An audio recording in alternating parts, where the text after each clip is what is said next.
Number 1 is Veronica, the speedwell, and there is no better plant on earth to start a lazy container with. Most people walk right past it at the nursery and never once think to pot it, which is a genuine waste, because almost nothing gives you more vertical color for less work in a container than a clump of speedwell. The flowers stack into dense, upright spires of deep sapphire blue, rich purple, soft pink, or clean white. And when a full plant hits its stride in early summer, it looks like a row of little colored candles standing straight up out of the pot. That bloom does not just come and go. Speedwell runs from late spring well into summer, and the trick to keeping it going is to shear off the spent spikes the moment they fade. Do that, and a second flush pushes up within a couple of weeks. Varieties like Royal Candles in electric blue and Sunny Border blue stay compact and upright rather than flopping open. Hardy in zones 3 through 8, which means even allowing for the container penalty, it overwinters in a pot across most of the country. The single most important thing to know, and the reason the occasional gardener loses an otherwise bulletproof plant, is drainage. Speedwell hates sitting in soggy soil through winter and rots at the crown if it does, so use a free draining mix and a pot with a real hole in the bottom, never a sealed decorative cachepot. Set it in full sun, leave the cutback clump alone in early spring, and let those spikes do the work. Bees and butterflies cover the flowers from morning to evening all summer long. Northern gardeners in zones 3 through 5. This is one of your safest container perennials on the entire list. It shrugs off winters that take out far showier plants. Number 2 is Yarrow, the Achillea, and before you decide you already know this plant, stop and look at what it has become. The yarrow most people picture is a flat white weed in a ditch. That plant is gone. Breeders have spent the last decade completely transforming yarrow into one of the most striking flowering perennials available to American gardeners, and it happens to be tailor-made for a hot, dry pot. The flowers now come in burnt terracotta, deep raspberry red, glowing peach, soft apricot, butter gold, and shifting bicolors that fade through several shades as they age, all held on flat-topped clusters above ferny, aromatic gray-green foliage. Varieties like Moonshine and Clear Lemon Yellow and the Tutti Frutti and Song Siren series in the new sunset tones are at nurseries across the country right now. The bloom window runs from early summer straight into fall if you deadhead, and the foliage stays handsome even between flushes. Hardy in zones 3 through 9. The one critical thing, and the exact reason the rare gardener kills this drought-loving plant, is rich soil and overwatering. Yarrow evolved on dry, lean ground, and in a fat, moist potting mix, it grows soft, flops wide open, and rots. Cut your mix with grit, water it sparingly, and let it dry between drinks. Plant it in full sun where that flat flower color reads from across the patio, and let it spill slightly over a wide rim. Butterflies and an army of beneficial insects work those flat landing pad blooms all season. Yarrow is one of the best plants you can grow to pull pollinators and pest predators onto a patio. Southwest and Mountain West gardeners in hot, dry zones, this plant was built for exactly your conditions and your watering habits. Number 3 is lavender, and the reason it belongs in a pot is the same reason so many people kill it in the ground. Lavender does not want to be comfortable. It wants lean soil, sharp drainage, and full sun. And a container gives you total control over all 3. Plant English lavender. Varieties like Munstead and Hidcote, which are the cold hardy ones, hardy to zone 5.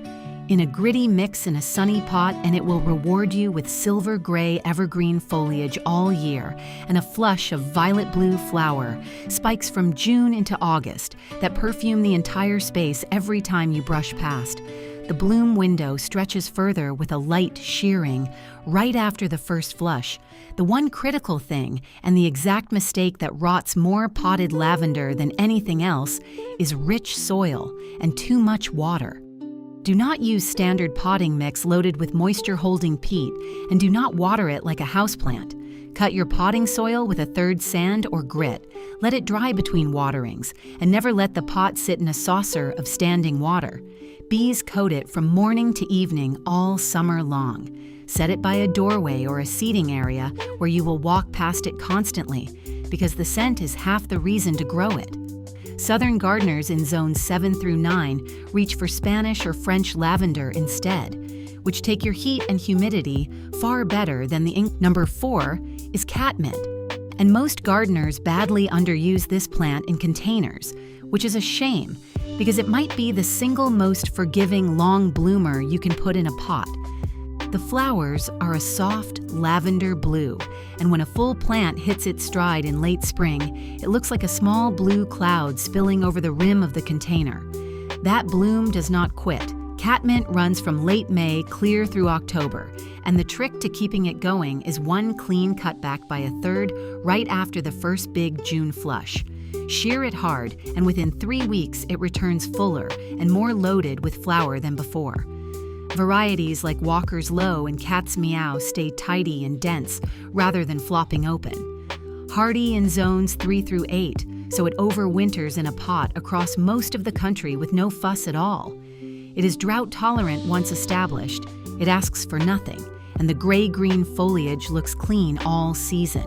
Let it spill over the front edge of a large container or a window box where that cascading habit shows off.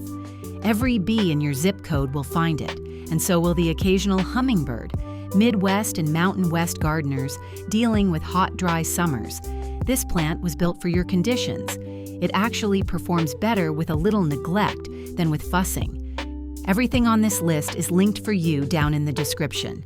Seeds for every one of these 17 perennials, plus the exact starter pots I trust to get them established and overwintering right, are all waiting in the description below. Tap that link, get yourself set up, and you will have a patio that comes back on its own for years instead of one you rebuild every spring. Number 5 is Gaillardia, the blanket flower, and this is the plant that solves the dead July patio problem that drives container gardeners crazy. By midsummer, the spring stuff is finished, the fall stuff has not started, and most pots look spent. Gaillardia fills that exact gap and then keeps right on going. It is one of the longest blooming perennials you can grow, throwing daisy after daisy in bands of fiery red, orange, and gold from early summer until the first hard frost. Few plants on this list pump out that much color for that many months. Varieties like Arizona Sun and the Mesa series stay compact and bushy, which matters enormously in a pot, where a sprawling plant looks like a mess. Hardy in zones 3 through 10, in full sun. The one critical thing, and the reason people lose this otherwise tough plant, is wet feet and crowded roots. Blanket flower demands sharp drainage and actually blooms itself harder when slightly stressed, so give it a gritty mix, full sun, and deadhead regularly to keep the flower machine running. Soggy soil rots it fast. Set it where that hot color can blaze against cooler foliage plants. Butterflies and bees work it relentlessly, and goldfinches pull seed from the spent heads if you leave a few standing late in the season. Southern and southwestern gardeners in hot zones, Gaillardia does not just tolerate your heat and dry air. It flowers harder. Number 6 is Dianthus, the cheddar pinks, and this is one of the most overlooked container perennials in the country, precisely because people assume anything this neat and this fragrant must be high maintenance. It is the opposite. Dianthus forms a tidy mound of evergreen blue-gray needle foliage that looks sharp 12 months a year, and from late spring into summer, it throws up clove-scented flowers in hot pink, magenta, white, and bicolor. The variety Fire Witch is the standout, vivid magenta pink, exceptionally cold hardy, and a reliable rebloomer if you shear it after the first flush. Hardy in zones 3 through 9, which makes it one of the safest small container perennials for cold climates anywhere. The critical thing, and the reason the occasional gardener loses it, is the same enemy as lavender: wet feet in winter. Dianthus wants sharp drainage and an alkaline, gritty mix, and it rots in soggy soil far faster than it ever freezes. Tuck it at the front edge of a pot, or grow it solo in a shallow bowl where the foliage mound and the fragrance carry. Butterflies and small native bees work the flowers steadily. New England and Upper Midwest gardeners, this evergreen mound gives your containers structure and color through the off-season when everything else has gone dormant and brown. Number 7 is the Daylily, and specifically the reblooming kinds, because this is the workhorse that makes a lazy container actually look generous. The old daylilies bloomed once and quit. The reblooming varieties, Stella de Oro in golden yellow, Happy Returns in soft lemon, the Rainbow Rhythm series in deep purples and reds, flower in early summer, rest briefly, and flower again into fall, especially if you snap off the spent stalks. Hardy in zones 3 through 9, drought-tolerant once established, and almost violently indestructible. A daylily will survive a container that you forgot to water, forgot to feed, and forgot to repot. The strappy foliage stays green and full all season and hides the bare ankles of leggier plants. The one critical thing is division. After 3 or 4 years, a daylily fills its pot so completely with thick, fleshy roots that bloom drops off sharply. Tip it out in early spring. Slice the clump in half with a spade and replant one piece in fresh mix. Skip that and you get a pot of leaves and almost no flowers. Set it in sun to part shade in a large, deep container that gives those roots room. Pacific Northwest gardeners, this plant handles your cool, wet conditions as easily as it handles a Texas summer. There is almost nowhere in this country it will not perform. Number 8 is bee balm, the Monarda, and this is the plant the teaser promised. The hummingbirds find it before you have even finished planting the pot. Set bee balm out on a Saturday morning, and by Sunday afternoon, something with wings has already located it. That is not an exaggeration. That is what happens on patios across this country every summer when this plant hits its stride. The flowers are wild, shaggy crowns of tubular petals in fire engine red, deep purple, hot pink, and lavender, blooming from midsummer into early fall, right when a lot of containers are starting to fade, and they draw more hummingbird traffic per square foot than almost anything you can grow on a patio. The whole plant is aromatic. Crush a leaf, and it smells of bergamot and mint, hardy in zones 3 through 9. The one thing bee balm demands above all else, and the exact reason most people end up disappointed with it, is mildew resistance and air movement. The old varieties turn into a coat of gray, powdery mildew by August. Choose the resistant ones. Jacob Klein in brilliant red and Pardon My Purple are the names to find. Give the pot good air circulation and never let it bake bone dry because unlike most of this list, bee balm actually wants steady moisture. Get those 2 things right and you get a tireless hummingbird and butterfly magnet for months. Set the pot near a window or a seat where you will catch the daily air show. Northeast and Midwest gardeners, the native Monardas are right at home in your climate and your rainfall. This plant practically grows itself. Number 9 is astilbe, and before you skip past this one because you think you have no good options for a shady pot, stop. Astilbe is arguably the best flowering perennial for a shaded container in the entire country, and almost nobody grows it that way. While every sun plant on this list refuses to perform in shade, astilbe lights up a dark corner with tall, feathery plumes in deep crimson red, soft pink, lavender, and creamy white, held above ferny, finely cut foliage that looks elegant even before the flowers open. Varieties like Fanal in deep blood red and Bridal Veil in pure white are widely available and reliable. The plumes bloom from early to midsummer and then dry to a handsome bronze that holds its shape for months. Hardy in zones 3 through 8. The one critical thing, and the single fastest way to kill it, is letting it dry out. Astilbe is a moisture lover, and a pot in shade that goes dry will crisp the plumes brown in a matter of days. Keep the soil consistently moist, never bone dry, and it stays lush all season. Pair it with a hosta and a silver-leaved shade plant, and you have built a shaded container that looks professionally composed. Butterflies visit the plumes, and the seed heads feed small birds into fall. Pacific Northwest and New England gardeners with cool, moist, shaded spaces, a still bee performs at its absolute peak in exactly your Number 10 is sempervivum, the hens and chicks, and if there is a single laziest perennial in existence, this is the one. These are the plants you put in a pot and then functionally forget about for years. Tight rosettes of fleshy leaves in green, ruby red, deep purple, frosted silver, and cobweb-fuzzed varieties, and the mother rosette, the hen, constantly produces offsets, the chicks, that pack the container into a living mosaic over time. They need no fertilizer, almost no water, and no winter protection. Hardy in zones 3 through 8, and genuinely happiest in a shallow, gritty, neglected pot, baking in the sun. The one critical thing, and the only way to kill them, is overwatering and rich soil. These are alpine plants that evolved on dry rock faces, and they rot instantly in soggy ground. Use a cactus or succulent mix. Water only when bone dry, and otherwise leave them completely alone. Plant them in a shallow bowl, a strawberry pot, the cracks of a hypertufa trough, even an old boot if you want, anywhere with drainage. Every few years, a single rosette sends up a strange, tall, alien flower stalk, blooms once and dies, but by then it has surrounded itself with a dozen chicks to replace it. This is the container perennial for the person who is certain they kill everything. You cannot kill this one without genuinely trying.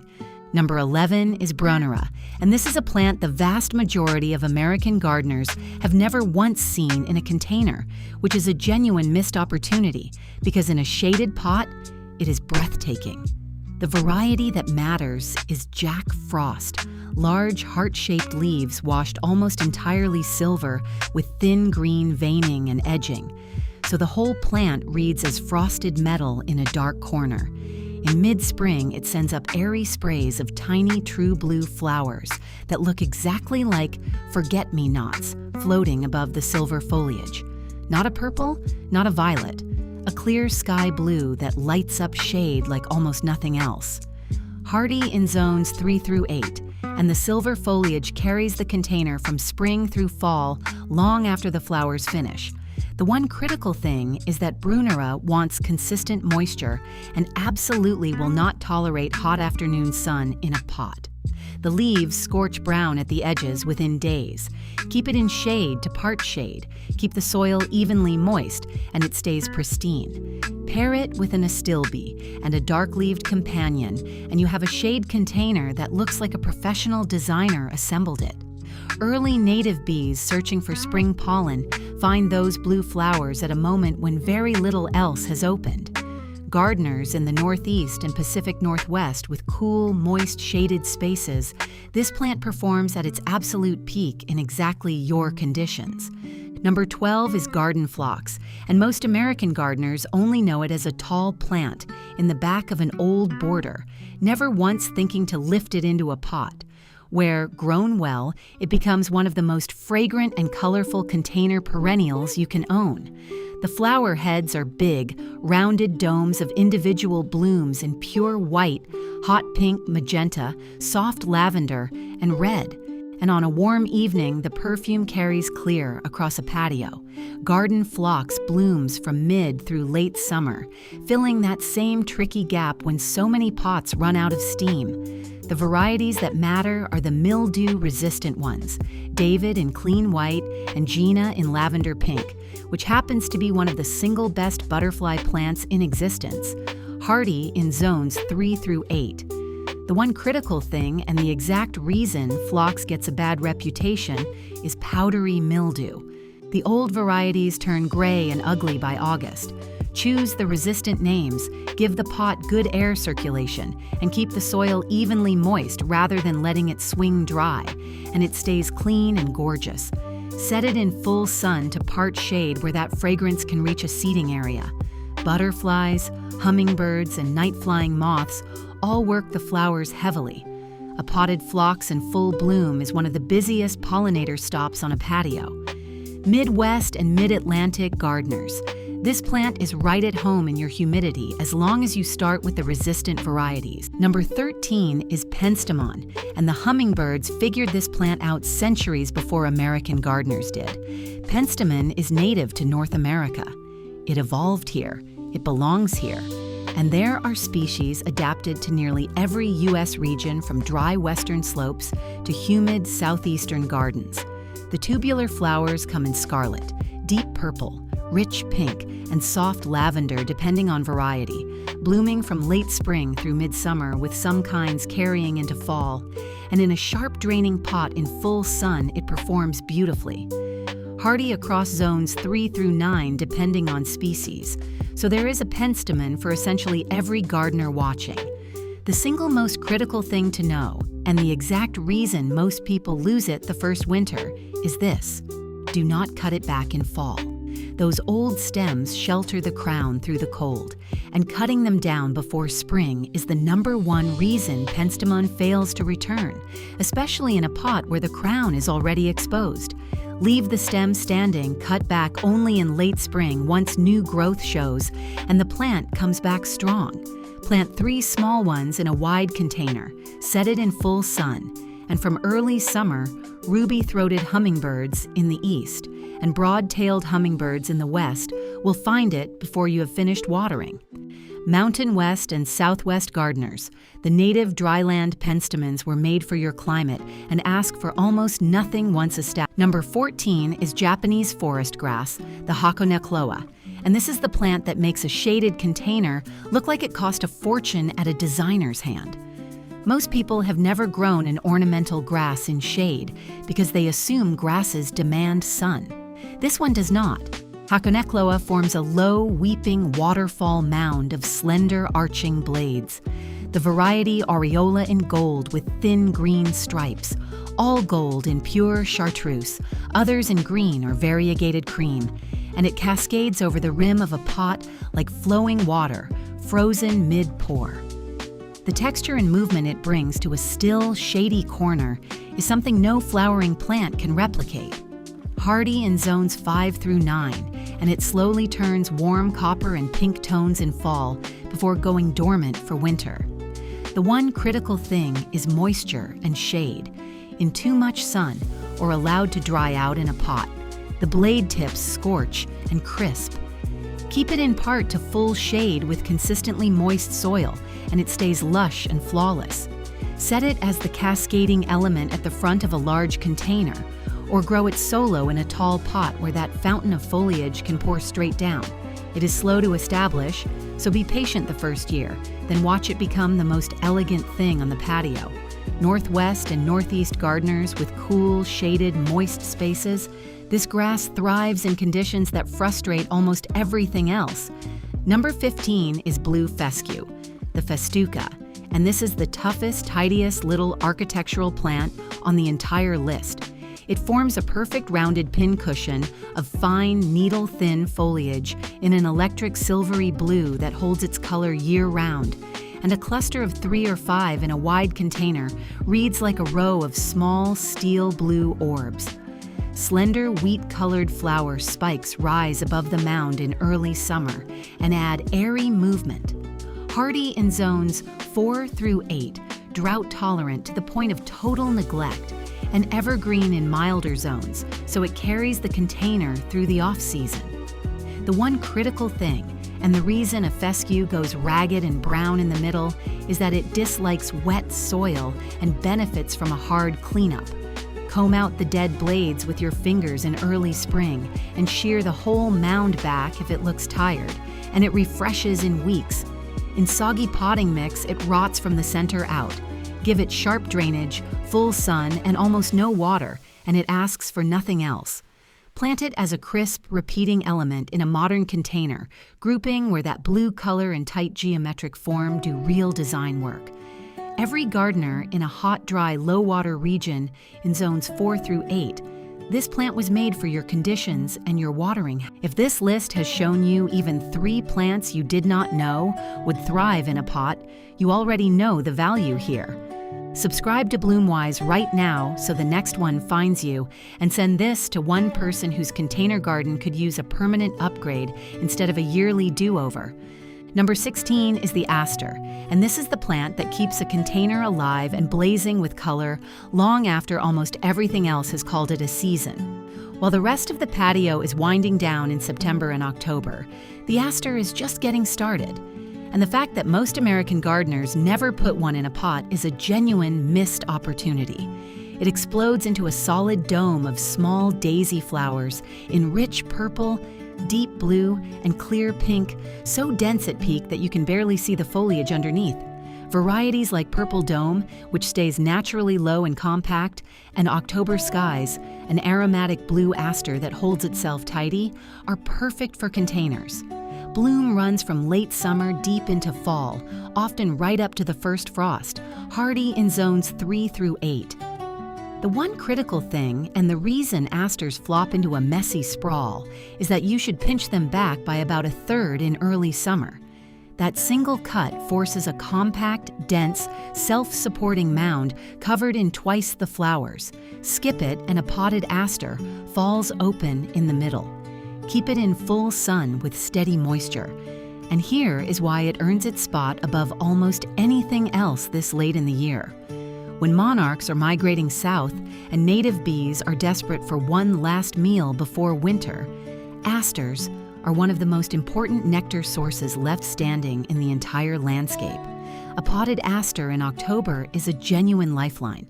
Northern and Midwest gardeners facing an early frost, this plant gives you weeks of color after everything else. Number 17 is hardy hibiscus, the perennial rose mallow, and this is the plant that turns a patio into something people stop and stare at. It is the single most jaw-dropping flower on this entire list. Each bloom is an enormous flat dinner plate of a flower 8 to 12 inches across. Yes, the size of an actual dinner plate, in electric red, deep wine, glowing pink, or pure white, often with a contrasting crimson eye in the center. Nothing else you can grow in a container produces a flower on that scale. The Summerific series, with names like Berry Awesome and Midnight Marvel, and the more compact Luna series, are bred specifically to stay pot-sized while still throwing those huge blooms across midsummer into early fall. Many of them carrying dark burgundy-black foliage that looks dramatic even before the flowers open. Hardy in zones 4 through 9. The one critical thing, and the exact reason beginners panic and throw a living plant away, is that hardy hibiscus is the very last perennial to wake up in spring. It can sit as bare stubs well into May or even June, while everything around it has leafed out. Do not assume it is dead and dump the pot. It is alive. It is simply slow. Give it a big, heavy container, full sun, and plenty of water. This is the one plant on the list that genuinely drinks deeply and will wilt fast in a pot that runs dry. Cut the dead stalks to the ground in late winter and wait for it. Hummingbirds and butterflies work those giant flowers all summer. Place it where that enormous bloom can be the centerpiece, because it will be.